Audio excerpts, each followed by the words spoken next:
Good evening, everyone, and welcome to the Comment Dense podcast. Oh, it is delightful to once again be here in front of all of you, as we are, of course, giving every kind of last day of the month, or Tuesday of the month. I know it's not the last Tuesday of the month, but still, we gather together, and I gather with my friends, and we give our various thoughts on various topics across the gaming zeitgeist. So I'd like to introduce my co-hosts, Bird, Lemming, and of course, Shadow. Hello. Hello. Hello. Hello. How are you? How are you all doing today? Tired. Yes. Yes, tired. Yeah. Epee. Mm. As we've learned recently, it's pronounced epee. No. Hey. No, I only recently went back to work yesterday because I had a week off, and I was also ill, which is why the podcast is a little later this year, and we ended up in spoopy season. This Most- year. I'm the only one dressed not for bed. Yeah, exactly. We also just can't be fucked. Sorry. Yeah, all of that. But I'm considering, here's the thing. I have a lovely new shirt. It's based on Akira, one of the all-time great anime movies. And I'm Very going to be nice wearing this to work tomorrow, so fuck Yeah. him. I mean, also you can pretend you're not even pretend. You can just say you're a fancy gentleman that goes to bed in a buttoned-up pajamas. It's like, yes. Yes. Why? I wear Hawaiian shirts to bed. And also you have those sleeping caps that the nightcap with. Not gonna lie With a though, pipe. if there was like pajamas that were Hawaiian shirt based, I would definitely wear them to bed. Yeah. I could see it, but no, we're Yeah, talking. Go on. I'm unfortunate to have never had a pair of silk pajamas, but go on. I've never had silk pajamas. Nor have I actually. No, I I'm did. tossing and turning in bed way too much. I would immediately rip all the buttons. I've heard the worst thing is silk bed linen. You know, you apparently you just slide everywhere. All you know. Yeah, you just I have never been. you jump on one side of the bed and slide off on the other. Okay, quick tangent though. The worst thing about not hospital. Fucking, that was our previous topic. Hotel bed linen is where they have the sheets and then that one blanket, which is the roughest material known to man. Yeah. Why? It's always brown as well. Like what? It's like sleeping in my grandmother's house. Yeah, Some people like it rough. I do not like bed sheets. Like, give me a duvet any day. Like, I don't. I like understand how nice soft women- blankets and slightly firm mattress. That's Gotta have a nice firm mattress. Just a little bit of give to it. yeah. I'm also the same with pillows as well. Like, they gotta be soft, but there's gotta be a little bit in there. Yeah, I'm a big fan of the memory foam pillows because they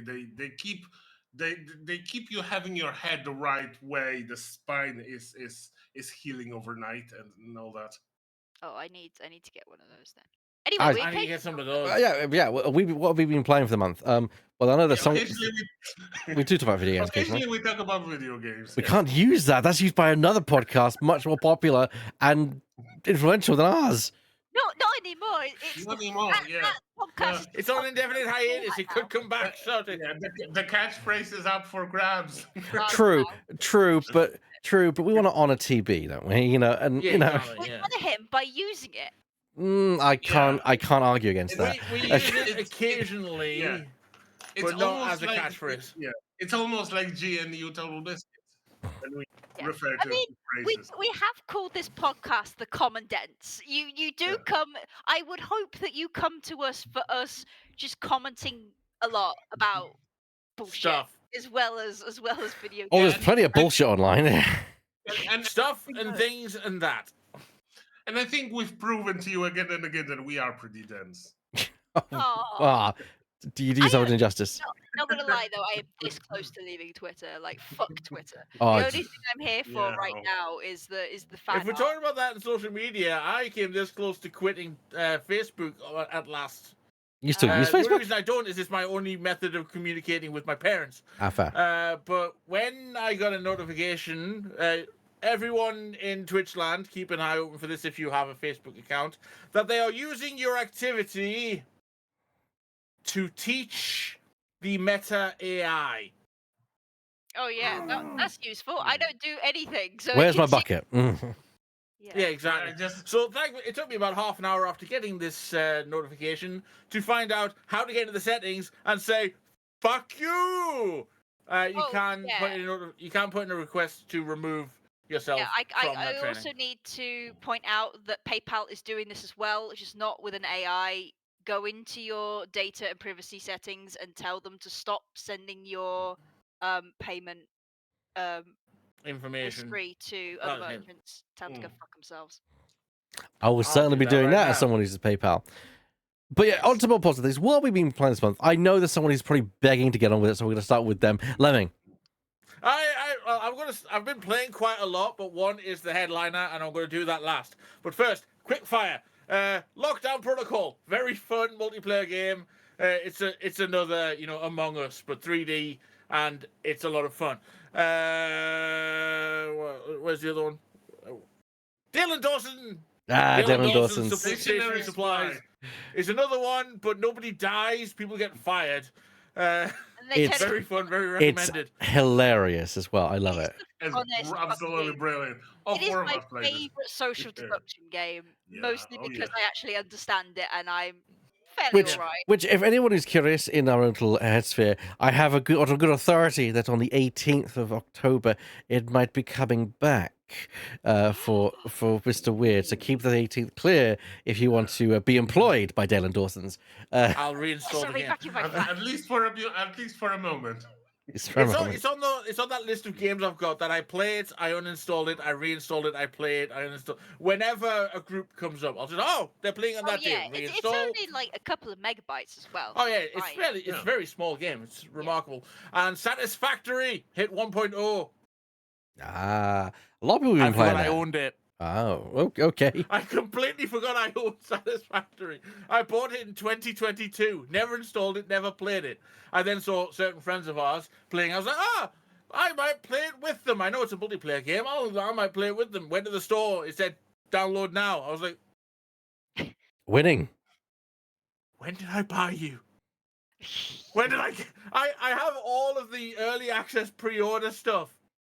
It's like, I didn't even remember I bought it. But yeah, it's you build a factory. You do an objective. You completely dispose of your factory and build a new one. I'm currently in the process of dismantling my last factory. It's a brilliant game. There's no loss in resources, so you build a thing. If you deconstruct it, you get all those resources back. Oh, thank God. It's like, hooray! I just get to build things. It's beautiful. Now, main event. After 13 years... Space Marine 2 finally came around. And point number one, they did give a tribute to Total Biscuit. Yeah, it's in there. I teared up when I saw that in the actual game.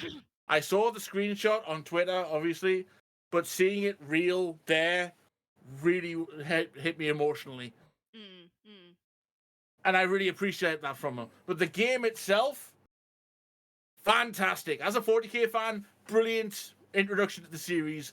The Tyranids are terrifying, as they should be, as giant, gribbly alien monster things that are coming to eat your planet. There's various things later on in the story that if you're haven't played it yet, I will not spoil. But obviously, there's more to it than just the big alien bug monsters. And you've got the main campaign where you play as the main character from the first game. You find out where he's been for 100 years. Because yes, it's been 100 years since the first game. He has been doing stuff. He joined the Death Watch as penance for what happened in the first game, which is the Auto Xenos specialist kill teams. So he's been killing all the big bugs for 100 years. So, and he rejoins, the story happens, and it's brilliant to see our boy Titus back. Not voiced by the same person, but still very good work on that. And as you're going throughout the campaign, there's little missions going on aside. You send off a group of Marines to do this thing while you're getting on with it. You send off a group of Marines to do something over there while you do this. That all mixes in together. One, it makes it feel like an actual cohesive military campaign because there's multiple things planned out happening all at the same time. And two, the second game mode is a PvE co-op mode where you get to customize your character, customize your loadout, and play those missions. Oh, wow. You are that kill team. going and doing that thing. You kill a hive tyrant. Fuck Nice. yes! Nice. It's brilliant. That's cool. And then there's the PvP, which is you versus Chaos Space Marines. The downside is there's not as much customizability in the Chaos faction. So you get to customize your Loyalist Marine all you want, all the shoulder pauldrons, helmets, all that stuff, colors. But the Chaos Marines, you get to pick one of the major color schemes, and that's basically it. It's a bit. It is a limitation, but it's primarily a Space Marine focused game, not a Chaos game. The only place you can play as Chaos is in the PvP. Which makes sense. And the little cherry on top, the devs are listening to the community. Oh, Always good. They're pushing out major updates. Like they've taken feedback from the community, like the harder difficulty against the later game factions isn't fun. The weapons don't feel powerful enough. The enemies are too spongy. So they completely reversed that. The harder difficulty is now easier. They're going to add an even harder difficulty for the people who want to try that. And they've just made the game much more fun and chill overall.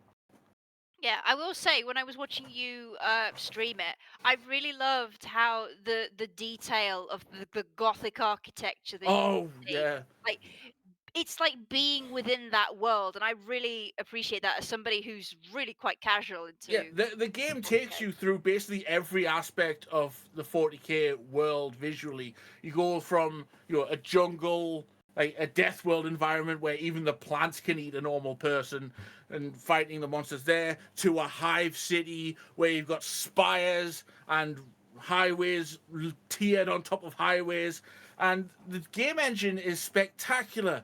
Because in most games, if it's a big set piece, you'll see people off in the distance and they're doing things. And they're just over there. You can't interact with them, you can't do anything. But in this, you'll be running across and you're going towards your next objective, and you'll see some guardsmen in a little, defensive formation fighting some Tyranids all the way over there. If you have a sniper weapon, you can shoot those Tyranids. You can kill and help the guardsmen all the way over there. There's a bit later on in the game where you've got a giant monster with with people at its feet. The people are up to your ankle on the size of this huge thing. And you can shoot them. It's like, when does a game let you do that? When can you go, there's a dude over there, boom. Oh, he actually dropped. That almost sounds like a changing of what Lying Todd once said. Do you see those people? You can shoot them. Yeah.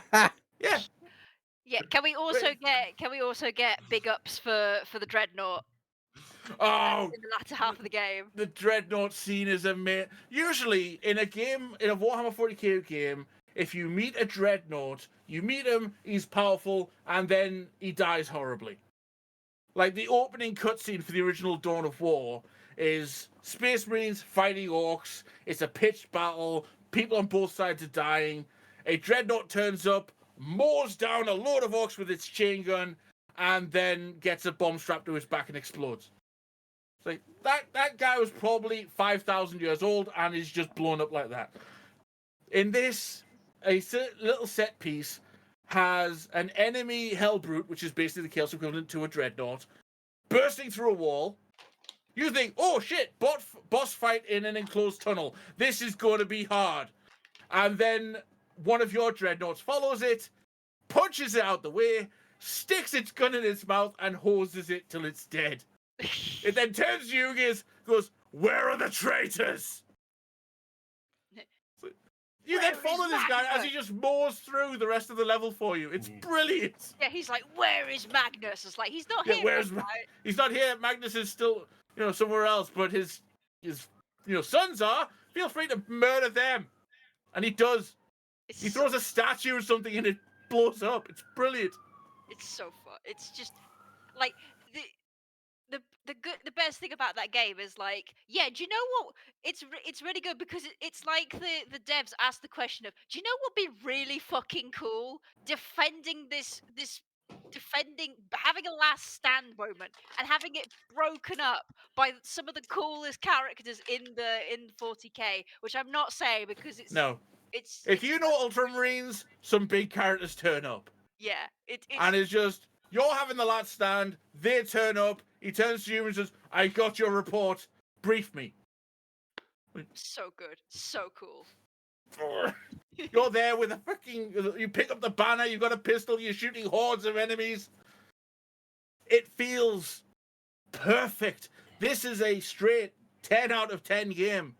If they keep doing what they're doing, they have a pathway, they have a roadmap for what's going to be brought in the future, and it's just going to expand, and I love it. Glad I to need to play hear. it more. So is that everything? I imagine it was. Yeah, that's all of it. Yep. All right then. Shadow, what have you been playing this month? Not much. I think the only thing that I've been playing mostly regularly was Roots of Pacha. I got back into it again because there's been a new update of recent question mark, probably a couple of months back now.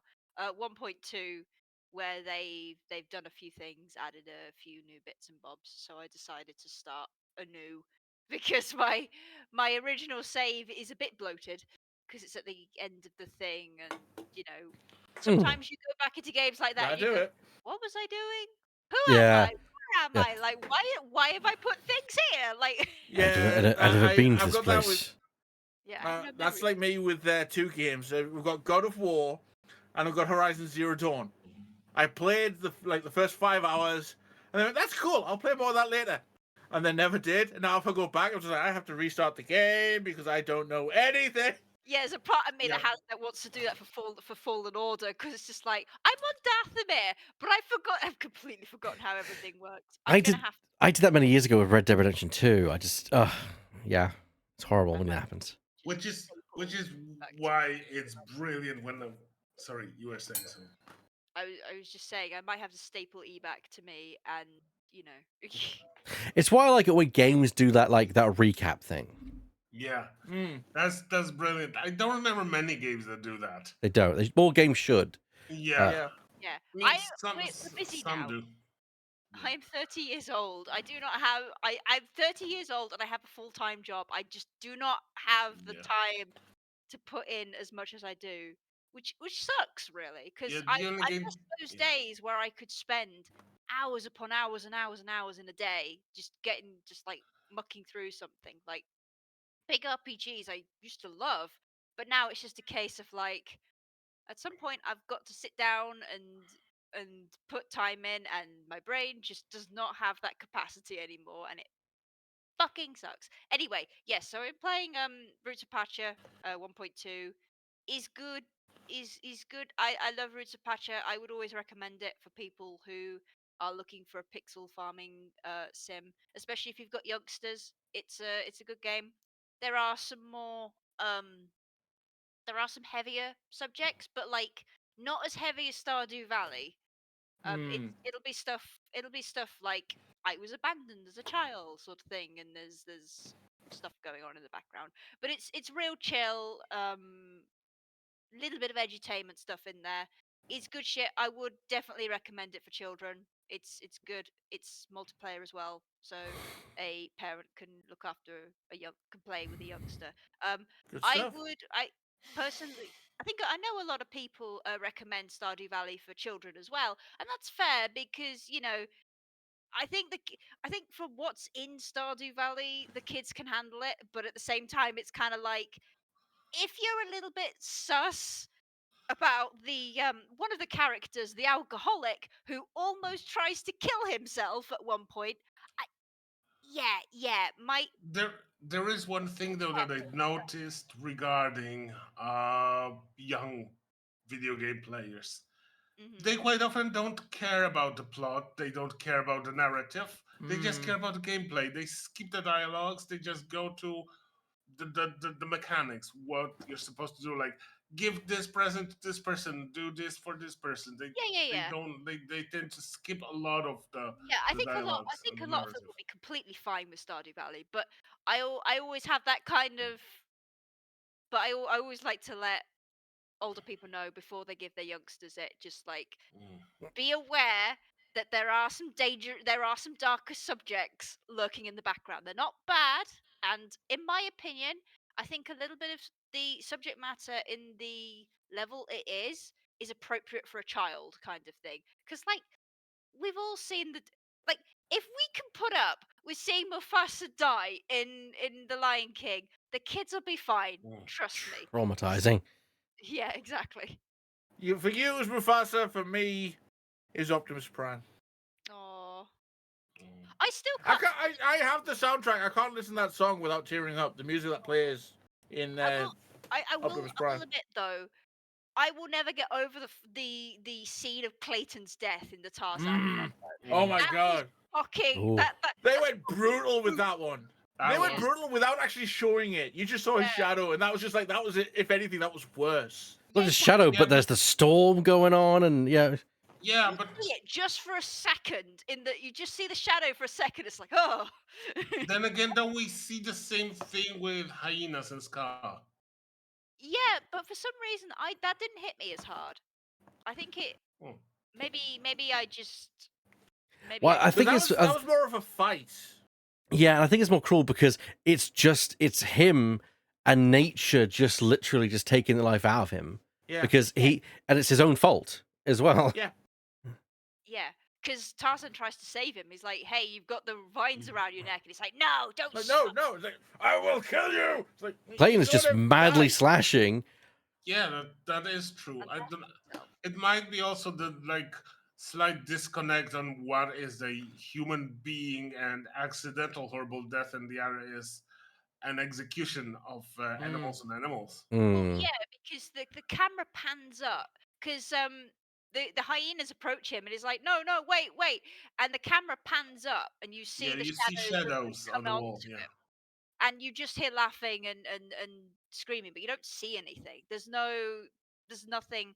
I think because of the way it's shot, you Yeah. don't have that impact of like, oh, they're eating him alive kind of Yeah, thing. yeah, in but my brain, it's more like Clayton. Like that was blatantly dead. He was hanging there. You could see him.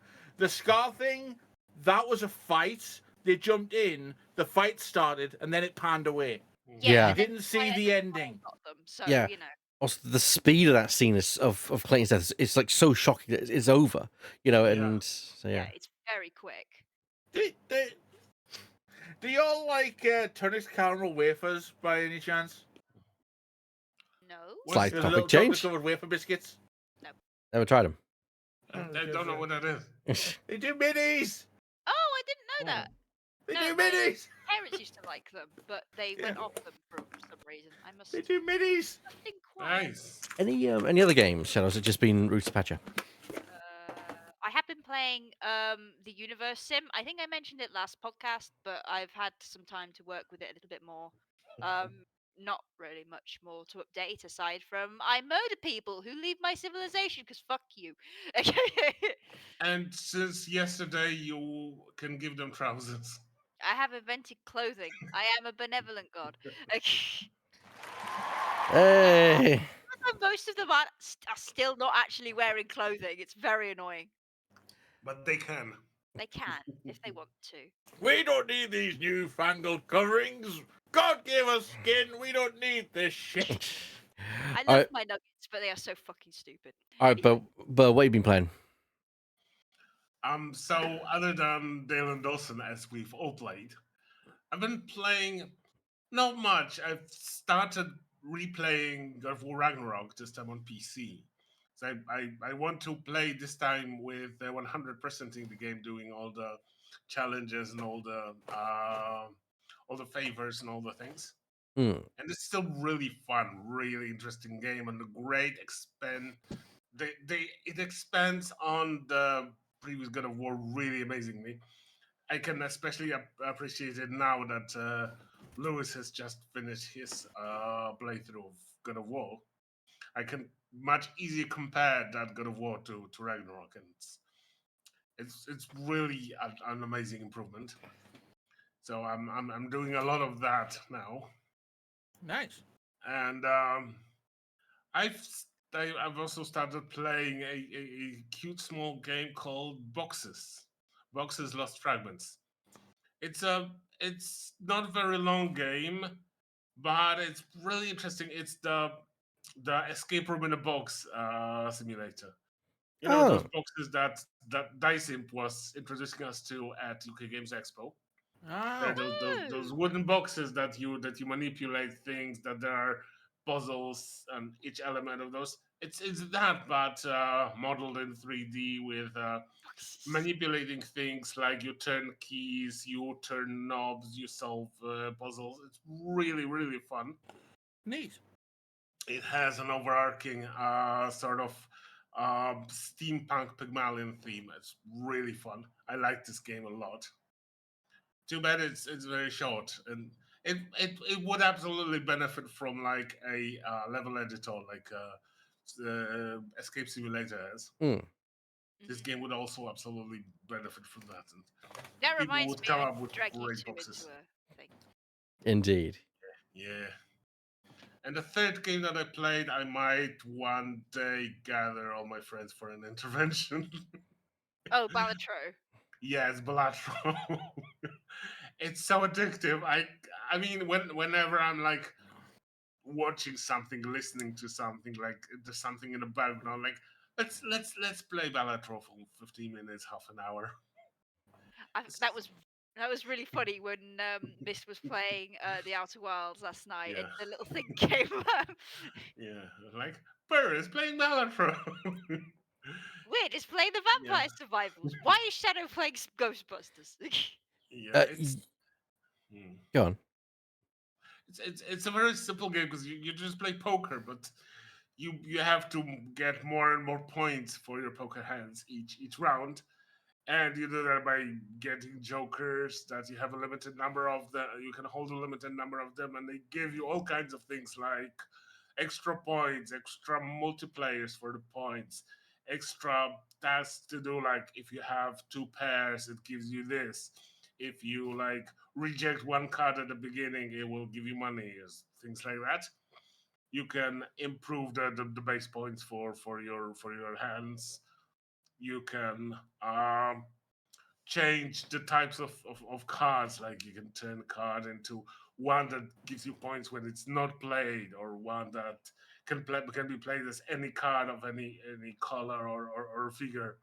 And it's really addictive and it's really fun. You have to do a lot of thinking and a lot of maths, but it's I love it. It's brilliant, and I can't stop playing it. So one day you'll have to help me get rid of it. Yeah, I mean, I've heard of Balatro, but I've not actually seen it being played. I've just got some of the videos playing up in the background here, which it definitely is a good card game. I've been playing card game of my own recently. Any other games you've been playing? No, that's all those three are what I've been playing I over thought the. I thought I thought you streamed Ghost Runner 2 the other day. I did. I'm not yet planning to play this game to completion, Ah, but it is improved upon the Ghost Runner 2. Yeah, I did stream on Sunday, and the game is an improvement on Ghost Runner 1. Instead of having to do a perfect parry, or else you die. You can hold block until your stamina runs out. You can protect yourself in other ways from the enemies, but it's still the same boss to the wall hard, very quick game. And I play like 1.5 levels, and it cost me 254 deaths. So Phew. it's still a difficult game. Most understandable. of them were taken by a boss that was really difficult. So I've been playing some more Star Wars Outlaws this month. I took a Yes. little break when I was on my having my surgery, but very much enjoying that. It's a shame because the news article came out today that reportedly, and again, it's no official numbers, they sold only 1 million units, and I can't emphasize this enough. Ubisoft, or at least not just Ubisoft, any company, we don't like it when you restrict your gameplay, your games to just your own proprietary Put launcher, it on fucking Steam. basically. Put it on Steam. Yeah, like please put them everywhere, people. It doesn't Yeah, cost you much. It's almost like if people don't know where to buy the fucking game, they won't buy the fucking game. Yeah, I mean, there's been a lot of controversy around Star Wars Outlaws. I don't know why. Some chud stuff about them not liking the protagonist, it being woke, bullshit, shit like that. I thought the game is very good. It has, after playing it, it's a really enjoyable game. I like the game, great concept. It clearly needed a couple of more months in the oven. I think it needed some time. They've realized this and they're now patching things. My concern is that, and of course, they've delayed Assassin's Creed Shadows because of it. And I can't help but feel a bit Aggrieved. aggrieved and even like jaded that Assassin's Creed is going to survive and go on to probably do better, and Outlaws suffered because it had to, it had to be to prove the point to Ubisoft. Yeah, I just don't like it. There's been some like stupid things like people like, oh, I don't like the fact there's no Jedi. It's like, for fuck's sake, Star Wars universe is quite large. I like the fact that it's got no Jedi because, like, we need a break. Come on, mm, there's interesting stories to be told that is not the Jedi. it's a Like, good The lack of game. the lack of forcey worsy wibbly nonsense humanizes and like earths the game.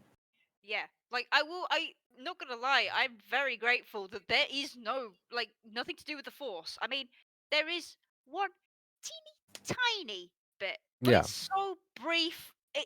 It's just so brief. It's blink and you miss it Mm. essentially, which is good. I like that. Keep it grounded. Oops, Yeah. no, never mind. And yeah, it's a good game.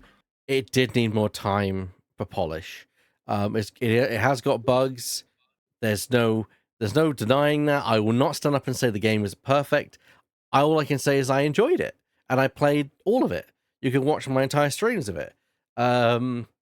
Which I'm not a reviewer. I just play games I enjoy. I I think. Go on. Sorry, go on. I do think the cost is a problem. The 110 I paid for to get a tiny bit of cosmetic DLC and an art book. Didn't care about the fucking art book. You should have just sold the standard edition and the £70 or £80, whatever it was, edition that comes with the season pass. Fuck off with this 3 edition nonsense. Mm, yeah, as Yeah, somebody, as, I really hate when companies do that. Shadow? Sorry, go ahead. yeah, as somebody from the outside, it kind of breaks my heart that Outlaws has been so hamstrung in this way because it's clear, even from somebody just watching somebody else play it, like there's so much love that's been poured into this game. Like how much it feels like you're actually living in a Star Wars world. The way like how ubiquitous the your best script is, like on the like graffiti on the walls, in the operating systems when you're slicing into them, like little bits and bobs. The arcade machines, look, like and I would seeing argue. like street vendors just cooking and stuff like that. It's a gorgeous world, and it I would breaks my heart that this love that's been put in the game is being it's I would argue it is probably one of the most immersive Star Wars games we've ever gotten. And that is just from my opinion. And some people will comment and say, "Oh, what about this game? What about this game?" It is of the most recent memory that I can feel. Even more, and I love Jedi Survivor and Jedi Fallen Order, more immersive than those because you're actually in like places, you're seeing people, there's people all around. You feel you're part of this universe, and that is again a tragedy because my fear is that they'll look at this game and its poor sales and think, oh, people don't care about playing as smugglers, or people don't care about playing as a female protagonist, or people don't care about doing this. But it's like, no, no, no, no. Your marketing was a bit off. You didn't polish the game, and also, yeah, um, you didn't release it where Locked it in your right. own you locked it. ecosystem. Yeah, you locked it part of your own ecosystem, and also you didn't properly kind of let people know what they were in for. It's yeah, because a lot of people are very surprised to find it's a stealth game. I think they should have focused more upon advertising that Yeah. aspect. I also think to go to arc briefly back to the immersive thing. I think that's the problem you have when you make a main character force sensitive is even if they are part of the world, the fact they have powers immediately disconnects them from being the same as other people kind of thing. Because the thing that that allows being KVS to immerse you into the world is like you are just like everybody else walking around like that. You have a gun, and you've got some parkour skills, and you have a cute little guy, and that's it. You know, if something goes wrong in a gunfight, you're fucked, kind of thing. You're not a super powerful person who could just be like, "Wow, yes, I'll just throw this can at you, this can of beans at your head," kind of thing. Like you don't have that. You don't have that superhuman strength and disconnection that force sensitives have. And I think the fact that you are just a normal smuggler, just trying their best to make their way through the world, helps immerse you within it, whilst being a superpowered other person just slightly disconnects you out of it. What's that like? No, just like, don't think I didn't notice the Gambit reference there. Yeah. Fair. It was the first thing that was in my head. Just like throw beans. But no, Which he did. He did. But no, I'm sad, and I'm hoping that this game gets a sequel. Although I'm very much doubting it. I will enjoy the DLC, and I'm very hoping that it doesn't put people in bad spot. I'm gonna be honest. It also was a victim of what I call grift media. A lot of people saying, "Oh, look at the female lead. She's not pretty. She's ugly." Blah blah blah. And which, for the record, I don't like. You have no integrity if you say, "Oh, this lead female is ugly. I don't want to play as this. I can't identify as a female." Yeah, it's just like as soon as you say, I can't identify with playing this woman. I'm just like, I have been identifying with fucking Doom Guy for most of my life. Shut the fuck up. Well, it's not just that. You lose me. You kind of lose all credibility when you then say, "I know I'm going to go play as a monkey man in Wukong," which is in its own right a good game. Which I'll point out, some people have actually said to me that game has glitches on the level of Star Wars Outlaws, but apparently not talked about because it's the best thing to slice bread. Apparently. Yeah, of course, because it's not woke, guys. It's not woke. Yes, not woke. But yeah, I have my own problems with that. That will make me actually want to have a stroke. So yes, I'm gonna move on to the next thing. Of course, playing Dale and Dawson's. Very much enjoying that along with everyone else. There's been a no update of recent for it as well. We can go outside now. Looking forward to that. Out of the office. Yeah. I know people don't really say you shouldn't pre-order games, but I know I'm gonna buy it anyway, so I've pre-ordered Planet Coaster 2. I've pre-ordered Civilization 7. Don't worry about it.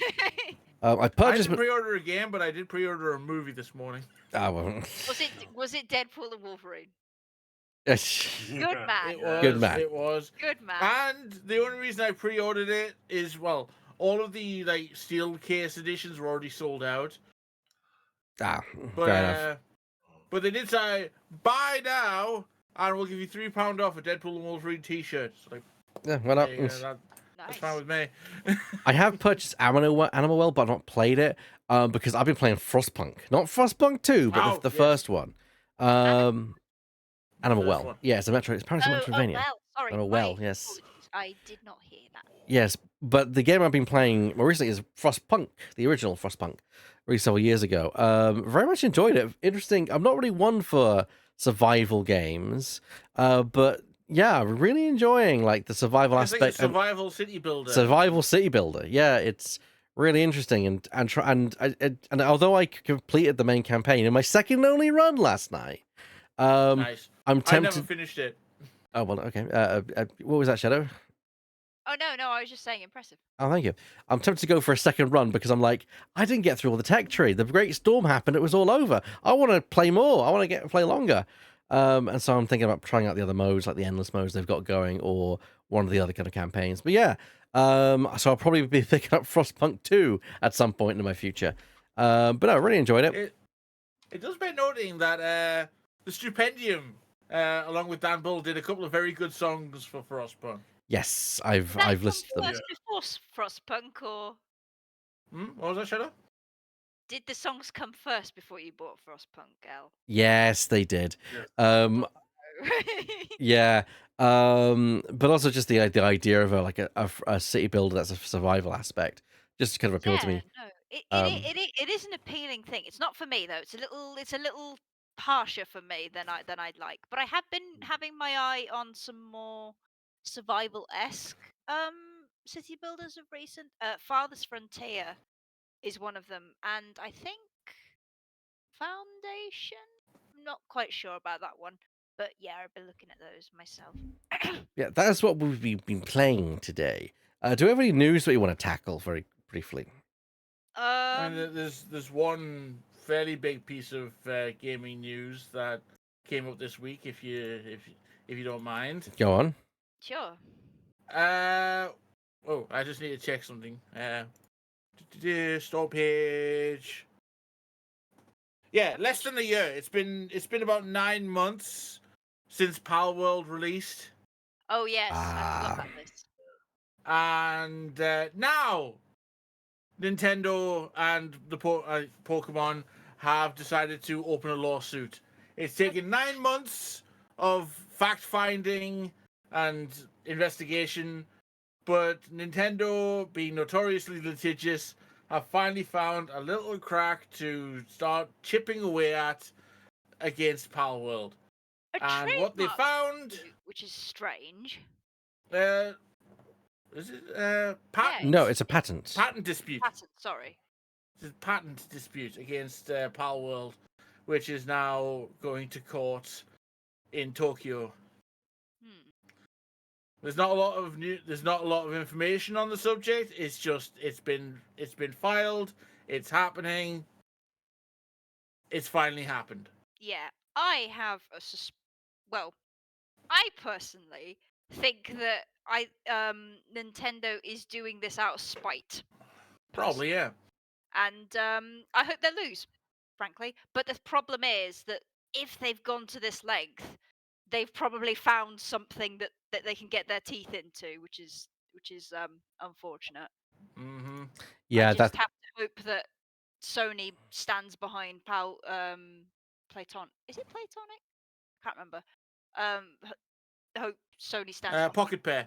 Pocket Pair. That's it, and stands behind them, and hopefully we'll see how this goes. We Anyway, will. I don't care what happens. I want Nintendo to lose. yeah. Same. Just lay my cards on the table, biased against Nintendo. I mean, Yeah, go on. So just wanted to make a joke that if General Huck's meme is applicable anywhere, it's here. And also, I think Power has recently come out of early access, and maybe this is why the Nintendo lawsuit is now. Well, No, it's still in early access. they've been out of they've been out of early access for a while, but no, they're in early access right now. My apologies. They're in early access right now, but they've only recently come onto the PlayStation ecosystem, which was the state of play. Yeah, that's true. It was 19th That's why September. Nintendo's kicked off. Yeah. At the moment. Yeah, Suddenly it's close to the stomping grounds. They don't care about Xbox, but PlayStation is too close to home. I mean, that's the thing, is that there are other monster collectible games out there. It's very weird for Nintendo to be singling out this game. Because this one is very popular. It's popular and it's very aesthetically similar. Not the same, obviously, but aesthetically similar. And I think Nintendo have spent the last 9 months just digging everything they could to find something to dig at them. And this is their attempt. Yeah, they're angry. They're spiteful because they've neglected the PC market for so long, and now they're mad that somebody else is muscling into their turf. And it's just like, you could have been in here if you wanted, but you were too busy, fucking away inside your own ass. The success is an issue. Like there's actually some people have been posting, clearly Nintendo in the right here, because I mean here's a game which Nintendo have on their own system, and they don't kind of, it's not like, it's a game I've never heard of. It's that's the thing, is it's not just because it's what Palworld is. It's because Palworld is that, but successful as well, very successful, and is a threat to their market share. Yeah, and I can understand, because I've seen in Scarf's Discord some people going, but why does it have to be Pal World? I don't like it," kind of thing. And I'm like, yeah, I totally get that you don't like Pal World, and personally, I can't get into it. I think it's a bit crass. But I played it for a bit. I played it on multiplayer. Yeah, but this is exactly what happened with PUBG kind of Yeah. thing. They came in as like the forerunner species that, and other people looked in and was like, hey, we want to get in with this, and that's when bigger and better games like came down and took their place kind of thing. This is exactly what will happen with Palworld if Nintendo doesn't kick them so hard in the shins that it kills people kind of thing. Yeah, which is kind of why Fortnite is pretty cool actually, because it learned a lot, not only on their own mistakes but also on mistakes of PUBG. Yes. Yeah, they went, what if we do that, but with our own style, with our own engine, and optimized so that it doesn't suck ass? Yeah, and then they were Yeah, like, and you we'll know make what, it we fun don't even for everyone. Because PUBG is mostly fun for the veterans. Like, if you're a hardcore gamer, PUBG is very fun for you. But I haven't heard Fortnite about is fun for PUBG for everyone. fucking years now. Let me Yeah, tell you. true. Which It- that goes to show that just because you're the innovator does not mean that you're impervious to. Yeah, I don't think PUBG's been relevant since they went free to play. Yeah, they just Yeah. disappeared off the side of the earth. Because even for a while, you could hear PUBG in the same sentence as Fortnite, and they just fucking vanished. Yeah, Mm. it's gone. Vanished to the ether. But yeah, there's that news. There was the state of play, which had some great games announced for it, which I'm excited about that. I don't think there's been anything else really that has hit the Aside from zeitgeist. we've been losing a lot of industry titans, not video game related, but just in the entertainment media, which is Yeah, sad. fucking sucks. James Earl Jones and Maggie Smith, just Oh, Yeah. Yeah. painful. yeah. Life goes on, and they'll be remembered. They'll be Yeah, remembered. especially that it's easier to see they're passing through because they've had long, exciting, and fulfilling lives. They've done a lot of crazy, amazing things. Mm, Oh, Maggie Smith was amazing. Like Mm. really, really good. absolutely. Just gonna turn my camera off because the my food should be here soon. So, Good shit. but yeah. Good shit. But let's move on to. Is there any other news you want to give out for a record? No, No, not from not my really. end. Nothing comes to mind. It's not been an interesting news month. Okay, It's fair been enough. thankfully quite quiet. Thanks for No quite quiet. shit, I said the keyword. Fuck. Never mind. So let's move on to our main topic, which is going to be pretty much probably not a very long topic tonight. We might even finish early tonight, but let's talk about demos. Yeah. So that's the big topic which we were suggesting. Was it? What, I can't remember who suggested the topic about it. I think it was. It was Divot. I think it was Divot. Yeah. So we're going to be discussing demos, and Although there is one before we go there, I just dug out one thing that we might want to talk about for literally 2 minutes. Yep. Regarding Annapurna Interactive, Ah, where yes. there was a conflict between the people employed at Annapurna Interactive and the owner of the company. Oh yeah, everybody Yes. resigned all of a sudden. Yes, The entire team and resigned. as a in Yeah. protest, Hot the damn. whole team of 21 people resigned at the same date. Yeah, there's been Well done. a considerable amount. Like from what I've been reading, there's been a considerable amount of rumblings between the publishing arm of Annapurna, which is where all the video games live, Yeah. and everything else like the media. The and media side of stuff it. like that. Yeah, And because there's been a lot of trying to mix it around, trying to spin it off, and from what Jason Schreier heard, the team has not been listened to the higher ups, and the higher ups have not, there's communication's been an issue, and then at some point they were just like, fuck this for a lot, we're fucking off kind of thing. well, apparently from what I've read about it, is the owner of Annapurna, the who is, I can't remember her name. She's a rich bigwig. Did she inherit the company? She did. We could probably find it on our Discord. Actually, I did post the thing. That, and her father owns the actual company. And I can't. If where is it? Megan Ellison. Megan Yes. Ellison. That's it. That's the lady. and she was the one who ran that part of the company, while her father was the one who ran Annapurna Pictures. Larry Ellison. Larry Ellison. At some point, she basically was removed from the picture because of basically during the COVID time. She basically became just vanished, and someone else was elected to basically run the company in that time frame. Then Annapurna becomes very successful in that time frame. It's the point where it's more successful, arguably, than the actual movie company. Now, time goes on. Then suddenly she comes back into the picture and is now making changes, making demands about who she wants in charge of projects, what projects she wants to be involved with. And the team don't. Bear in mind that before they've been pretty much left to their own devices, and now they've got someone oversight, which they don't like. This person basically coming in and telling them what they want to, what she wants them to do, and not what they want to do. An agreement was made that they would spin off into like a separate company or a separate division arm they had more control over. However, over time, these talks seemed to basically some things were agreed, and then no action was done by the company. Yeah, everything went very, very quiet. To the point where they became concerned. and eventually, because there's been a lot of broken promises and things going back, to the point where the staff we got to a point where it's like, nuts to this, we're just all leaving.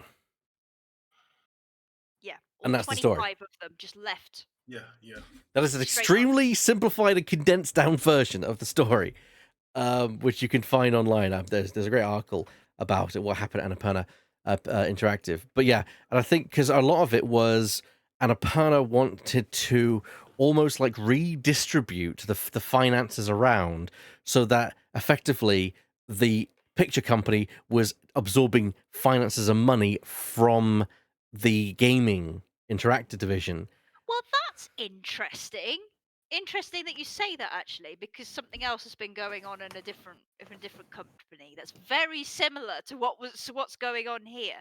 In the put that to put that on ice for a sec. From what I was reading on the IGN article about it, they said that Annapurna Pictures is fine. We've been earning a good amount of money, but there have been rumblings that Gary Ellison has been a less than, to quote from them, a less than ideal steward of the of the film and TV side. So I'm wondering if they're trying to line their pockets from from the more successful video game section, which they might struggle now, considering most of Interactive has decided to fuck off. Well, most of the picture projects, if you look at what they've made, they had some great earnings to get from the start, but then they've all washed up, and they've been less than favorable the last few years. It's very interesting, and I don't know where this is all going to lead. I mean, where do you guys think it's going to go? I'm not sure, but I it strikes me now, knowing what I know about, knowing what has been talked about, the Second Wind Group, the spin-off from the Escapist, and the allegations that Nick Calandra one, caused all this to happen, and two, has been repeating the same thing where he's been. These are all allegations.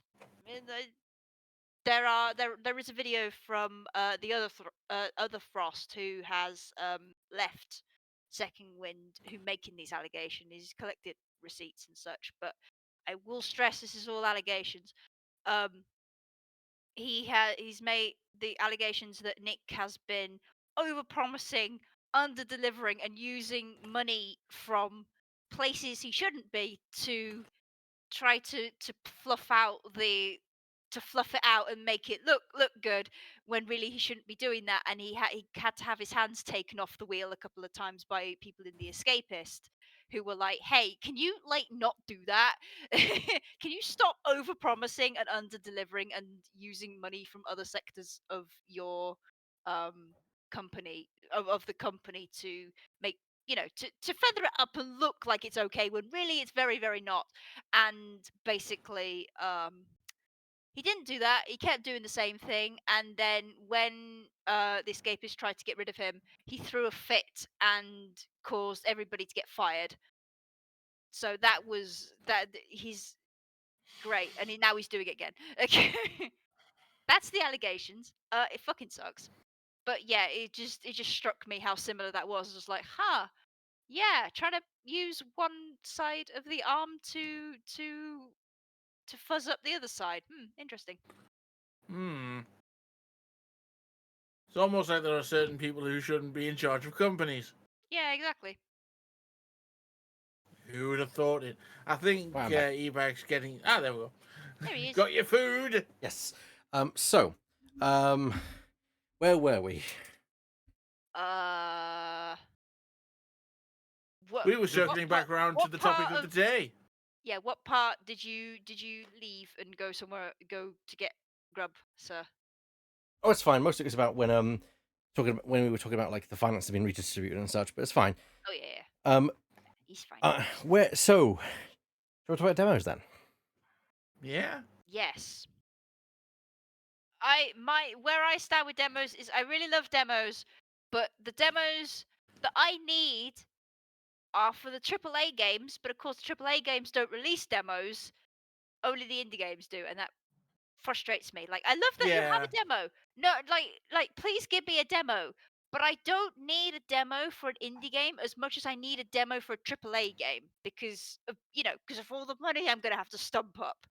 At that point, if Absolutely. it's such an investment, put the demo out, and then I'll know whether I can spend that money. But of course, they can't do that because somebody might not do the thing. Anyway, yeah. The AAA most game. you get from a AAA game these days is a early access multiplayer beta Yeah. demo, which And that's a fucking problem. sucks. I mean, I remember Yeah. back. Who remembers the days of demo discs? Back in the shareware Yes. days where, Yes. Knee Deep in the Dead was everywhere. In my corner of the world, they were called cover discs because they were on the covers of the video game magazines. Yes. My dad still has 2 shelves of containers with PC format floppy disks Yes. Yeah, I think and CDs. Yeah, I think my dad still has a couple of demo CDs knocking around. I found some of my favorite games of all time through those demos. And we've seen a little bit of a resurgence with demos because we've had indie games coming out with demos. We are getting the occasional AAA game that's doing demos. There was one recently. Honestly, I can't remember what it was. I mean, first, what shocked me was the Apollo. No, the Ace Attorney Investigations Collection that had a demo. Yeah, that had a demo. Which could not believe it. It seems like it was fairly easy to do the demo because that's like the first part of the first case in the investigations. I will give David Cage one singular plus respect point. Under the Waves actually has a demo now as well. Oh, And that's so cool. I did play it, and unfortunately the game isn't for me. I can see where it's going. I can see where it's going, and I like it, but the controls are absolute arse. Oh no. It's like I know I'm underwater. I know it's going to be slow and sluggish, but I'm so used to the controls being at least responsive and fluid enough. Like it's like controlling a fucking brick down there. Like, Yeah. sorry, lads, but thank you for the demo. Yeah. One good thing I'll say. Oh. No, go ahead. Go ahead. One good thing. Props to Steam. They now have a demo section on the store. Yes, that is very good, and it's a lot easier to see if a game has a demo now, and it will keep the demo in your library now. Yeah. Oh, yeah, you can add the library, and it'll be there. Yeah. Yes. Which is nice. I've been spending the last 2 hours just looking down the demo list, and there are very few AAA, like, if any. There are a few like decent well-known titles, but I wouldn't call them AAA. They're more like Double A. double A. So like, for example, three demos I found. A Fistful of Yankees is I don't know, a solo real-time strategy in the Wild West. That looks cool. But the double A's are the Smurfs. Have a 3D platformer. Yes. Like, hell yeah, fair enough. I'm not into Smurfs, but that sounds fun. And Teenage Mutant Ninja Turtles Splintered Fate has a demo. Which is very cool. So Yes. hell yeah, I'll download both of these and give them a try. Yeah. What's kind of your favorite? What in your history?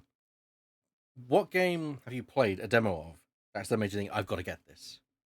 Oh, Harkening back to I'm gonna have to the boot PC Steam up. format demos. I'm pretty sure there has been several demos like, oh my god, yes, I need to, like, but quite a few of them actually haven't been released yet, which is annoying. Locomotive is one of them. Like, I remember playing the game, I was like, oh my god, this is speaking to me on a molecular level. A bunch of the games that I like played back then on demos that I wanted to buy, I didn't have the money when I was younger to actually buy them, but now they're available on GOG, so I've bought them. Yeah. Death and Taxes was one of them. I need to play that game in full, but Death and Taxes was a fun one. Escape Academy, that was good. I think I played that demo with you, but if I remember correctly. Yes, we did play it together. Yeah, we do have to stream that at some point for Game Blast, which we will get to. We will get to. Monster Sanctuary was one that I played a demo of. I was like, you know what? This is vibing. This is vibing to me. Are there any more else? Tinykin was another one. That was like, I was like, I hope you are Pikmin, but for PC, and it was like, I am Pikmin for PC, and I'm like, rad. I love you. Nice. Is there any that I have played in a deeper meaning context? Hello, drifting. Hey, drifting. Drifting. Drifting. There's gotta be a game I played the demo of and was like, yo, this is amazing, and then I played it when I got it, and Karmazoo, that's one. I actually checked it, and it was, and there was a demo for it a long time ago in a galaxy far, far away. Karma. I miss Karmazoo so much, but No, like, no, no. I think It's always the there. player base collapsed for it, so which is a shame. So you have to have private parties for it now. It's still a cute game though, and I love it. Yeah, it's a lovely game. Yeah. Anything else? For me, it was all the way back in the PlayStation 1 era, where I had a demo disc that had Medieval on it. And I just, when I played it, I was just like, I have to play this. I have to get this. Oh my god! Doom and Quake. The originals. Oh, Yes. I never original had sharewares. You can have the first set of levels for free. Yeah, I never had the original version or full version of Doom 1 or Quake. I was just playing the demos over and over. I remember the first demo I ever played that made me go, I need this game. The Curse of Monkey Island. Wow. Oh, I didn't have the demo for that. It was on. I think I have this. Well, my dad has the CD of that demo somewhere. But yeah, The Curse of Monkey Island was on a PC format demo disc with a bunch of other like games and various little bits of software that I never looked at. It was just like it had a funny art style. When I looked at it in the magazine, I had to give it a try, and that was basically my opening to the Monkey Island series. Was the third game in the franchise. Oh wow. And then you've got games like Carmageddon, which is just car racing game where you run people over. Constructor, Dungeon Keeper. Oh my god, Construct was brilliant. Yeah, and Dungeon Keeper too. Tomb Raider had a shareware demo that had one of the second or third level from the first area in the mountains. Mm. And I also like played the demo level to death. I discovered the Sam and Max games through a demo in PC format. I Yeah. remember if Populous the beginning had like a demo sort of thing. I swear I there was one. That. think Oh yeah, so. I remember having a demo of that. Yeah. In fact, I can tell you. According to this, what's the beginning? Mhm. Apparently, You know, there was actually some demos on the Nintendo Switch. I there remember picking a was. couple up. Nintendo Switch has quite a few demos, sometimes even of AAA games like Triangle Strategy, a game with horrible I have title and really brilliant one, had a demo. It's quite a few demos there. yeah, there were a Mm. couple of demos of the old of Pokemon games on the 3DS and also on Nintendo Switch. I'm pretty sure I have a demo version of Let's Go Eevee, which I never really got into, but Huh. Oh. yeah, that is the only time Nintendo has ever done demos of Pokemon games, and then it just fucking stopped because, of course, it did. Hmm. Egyptian says, I'm trying to remember if I ever played a demo of anything. If I can't, if I did, I can't recall. I don't really vibe with early access either. Call me when the game is finished, then I'll have a look. That is a fair cop. Yeah, that is fair. Yeah. I have personally found myself, I cannot play demos for very long now because it tends to take away from I want to play this game in the future because it kind of counts as playing it in my head. So later when it comes up on my Steam wish list, I don't feel the need to pick it up, which kind of the opposite of what the demo was for, kind of thing. I know But two people, two separate individuals who can't play Baldur's Gate 3. They can't get themselves to play Baldur's Gate 3 because before it released, they played the Act 1 release mhm. so much that they can't consider playing through it all again. Yeah, that's what happened with me for War for the Overworld actually, because I played it so early on and it's very early builds. Like my brain just was like, I played this game. So in later builds, close to release, and when it was released, I actually struggled to get back into it straight away. But Yeah. it was a good game. It took a while to get up to snuff, but it's a good game. Although probably for Dungeon Keeper purists, as Elle and I discovered very rapidly.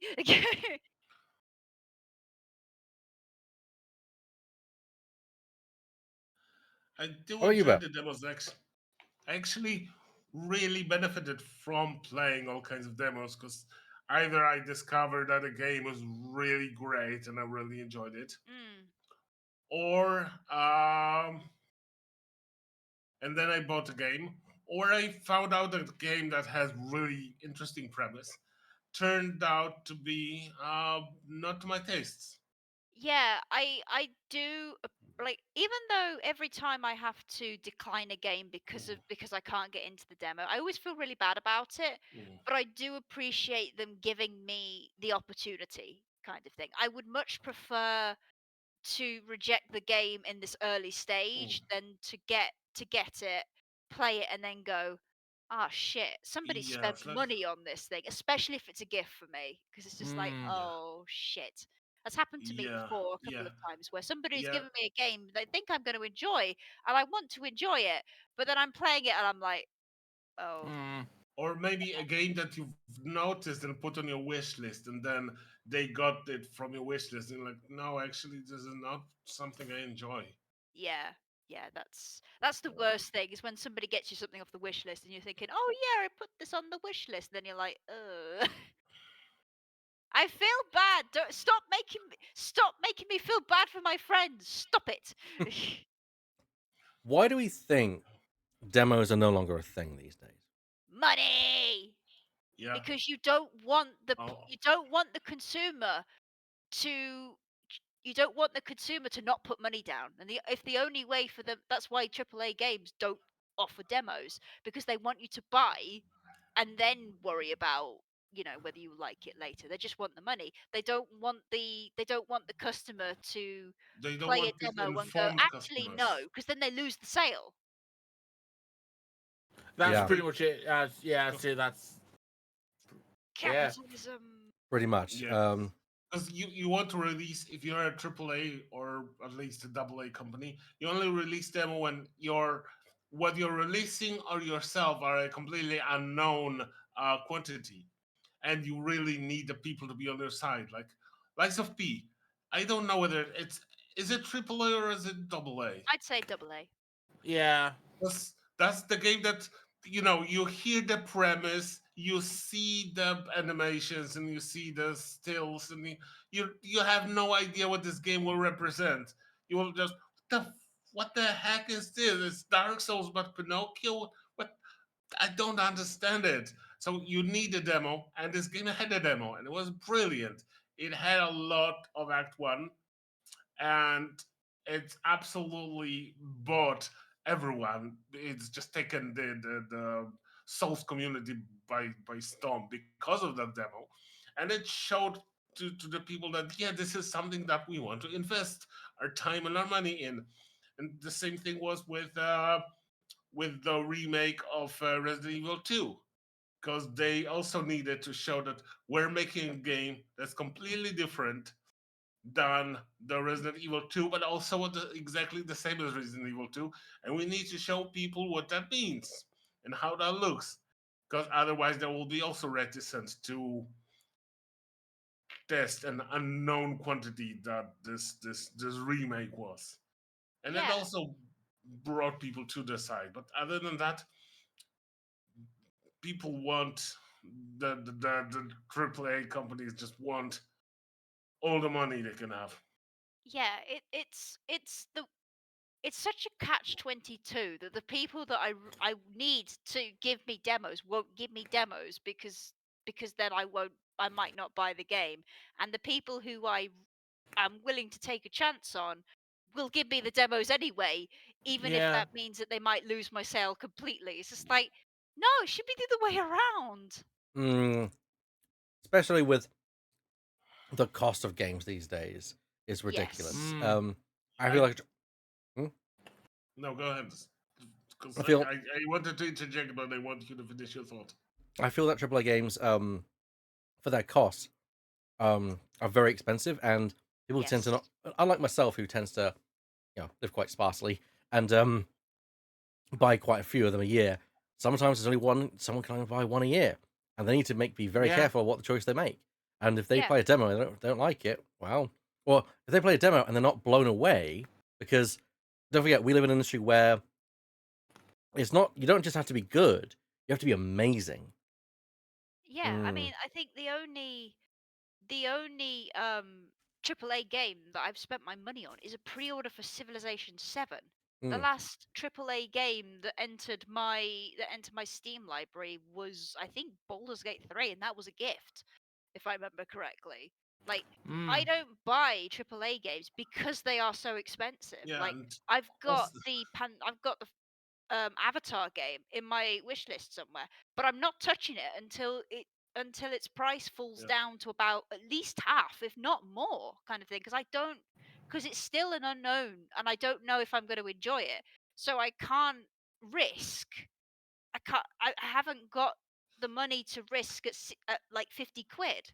I maybe got the money to risk at 20, but even then, I'm kind of like, kind of thing. Like, but that's the problem because now now games are more risky. They're risky now, and the price is higher, so people just tend to be like, well, if it ain't on a sale, then I don't care, kind of thing. your thoughts, Burr? yeah, yeah. So I mean, one thing is, until I am able to like put my finger in the wound, I'm gonna constantly say that I think the cost of making video games is just one big pile of horseshit. But if unless I am proven otherwise, So I don't think this is the problem of the cost. I think this is the problem of the time management versus what the higher ups, the stakeholder expectations, where Mm. the game that takes 2 years to create is supposed to be released in 18 months. I mean, in fairness, like I think, like my take here, I think we've got to the end of graphics. I don't think we can get any further now. We've got the graphic fidelity that we like. We've got it into the inch of its life. Stop. That is enough. We don't need to go any further. We don't need to to put any more money into it. We stay at this level. Now we just figure out fucking art direction, and that's the take I will. That's just the hill I will die on. Like, no more graphics. Stop researching into it. You've gone far enough. We've had enough now. We already have near Mm. photorealism and uncanny valley. Yeah. Maybe take a step back, go for clean, good graphics, and build something that people will enjoy. To be fair, Yeah. I think we're seeing that. We're seeing where the next generation of console, or Yeah, I can't tell the fucking difference, honestly. Mm. It just looks the same to me. no, but you see that even in their approach. Like the whole point of the whole PlayStation 5 Pro, as they announced it, which we got to touch upon that was announced as well. Isn't higher fidelity. It's that you get to play at that higher fidelity at 60 frames per second. You also get to play that at you also get you get your cake and eat it too. It's about and also don't forget that when the big leap between this last generation has been processing power and about like immediate loading, things like that, stuff that only SSDs can do. More about processing. I think we've I do agree with you. I think we've reached the apex of graphics, bar little touches up here and there. But doesn't mean that the technology can't improve, of course. But yeah. Oh yeah, of course. But it's more a case of like, stop trying to get further now. I think Hmm. we're at the level. We're at the limit now. Hmm. Stop wasting your money on that and Yeah. focus more on paying you paying your fucking workers for once and just letting them do their fucking jobs. Well, Like, that can like- be easily be done. The executives take a fucking pay cut. So yeah, I have the perfect thing. It's called a guillotine. Hmm. I've got the Yeah, perfect. we can stop animating all the paws and individual hairs on a character's Yeah, head, yeah, and it's just like, I don't care. I that's very nice that I can see that Aloy has peach fuzz. I don't care. I don't care. I'm not pressing my nose against her skin Right. to go, "Ooh, look, she's hairy." I don't care. I don't care. Right. Yeah. Sorry. I mean, not to be too contrarian here. I mean, I care that there are people who care, but the thing is, whether or not people still want to chase the pixels, chase the quality, chase the speed, the thing is, some companies, maybe even some AAA companies, are discovering something that we've known for like 40 years, that the most important thing is the enjoyment and engagement with the game. Well, I And you don't. can No, continue, please. no, you wanted to. Well, I was going to say, I completely understand that people do like for the games to look really nice, and this is not for me to like dog on that, because I have seen some games which look really fucking gorgeous. It's just like, oh, yes, perfect. But I think what people are more discovering now is it's not the graphics themselves, it's not the graphic fidelity, but it's the art direction, it's the aesthetic kind of thing that will stand the test of time. A video game will stand the test of time longer if it's got a particular art direction, a particular Yeah. aesthetic, rather than one that's just realistic kind of thing. Because that's how um, Star Wars games have continued to live. It's not just that they're like quote unquote realistic, it's that they've got a particular style to them as well.